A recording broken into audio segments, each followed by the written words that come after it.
పసిడి ధర అంతకంతకు పైకిపోతోంది. పసిడి ధరను పట్టుకునే అవకాశమే లేదన్నట్టుగా ఉంది పరిస్థితి. రోజురోజుకు ధర పెరుగుతూ టెన్షన్ పెంచుతోంది. అయితే ఈ ధరలు పెరగడం ఇంకెంతో కాలం ఉండదంటున్నారు అంతర్జాతీయ వ్యాపార నిపుణులు. రాబోయే కాలంలో బంగారం ధరలు భారీగా తగ్గే అవకాశం ఉందని అంచనా వేస్తున్నారు. వారి అంచనాలు నిజమైతే రాబోయే 2 నెలల్లో 24 క్యారెట్ల 10 గ్రాముల బంగారం ధర 85,000కు చేరుకునే అవకాశం ఉంది. ప్రస్తుతం 98,000గా ఉన్న ఈ ధర అమాంతం పడిపోతుందంటే కాస్త నమ్మేలా లేకపోయినా అదే జరిగే అవకాశం ఉందంటున్నారు నిపుణులు.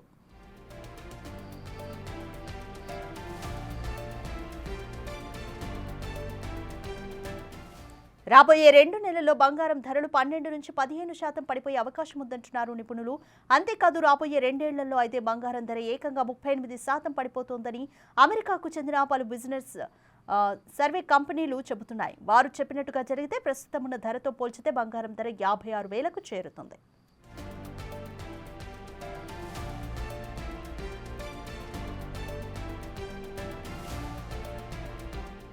మరోవైపు అంతర్జాతీయంగా ప్రస్తుతం ఉన్న పరిస్థితులు చూస్తుంటే గోల్డ్కు డిమాండ్ ఎక్కువగా ఉంది. డొనాల్డ్ ట్రంప్ టారిఫ్ వార్తో పాటు అనేక దేశాల్లో నెలకొన్న పరిస్థితులు, రష్యా ఉక్రెయిన్ యుద్ధం కారణంగా ఇప్పుడు ఇన్వెస్టర్లంతా బంగారం వైపే మొగ్గు చూపిస్తున్నారు. వారికి ఇప్పుడు బంగారమే ఆప్షన్గా మారింది. దీంతో బంగారం డిమాండ్ పెరిగింది. అయితే ఈ డిమాండ్కు తగ్గట్టుగా సప్లై కూడా జరుగుతోంది అనేది ఇప్పుడు వినిపిస్తున్న వాదన. అందుకే ధరలు పడిపోయే అవకాశం ఉందంటున్నారు.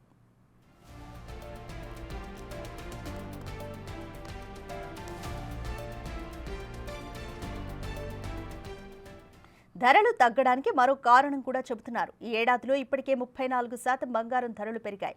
దీంతో అమ్మకాలు భారీగా తగ్గాయి. గడిచిన 15 రోజుల సంగతి చూసుకుంటే ఏకంగా 30% అమ్మకాలు పడిపోయాయి. ఎగ్జాక్ట్గా చెప్పాలంటే ఏకంగా 1600 కిలోల బంగారం తక్కువగా అమ్ముడుపోయింది. ఇది కూడా బంగారం ధర తగ్గేందుకు కారణమయ్యే ఛాన్స్ ఉందంటున్నారు.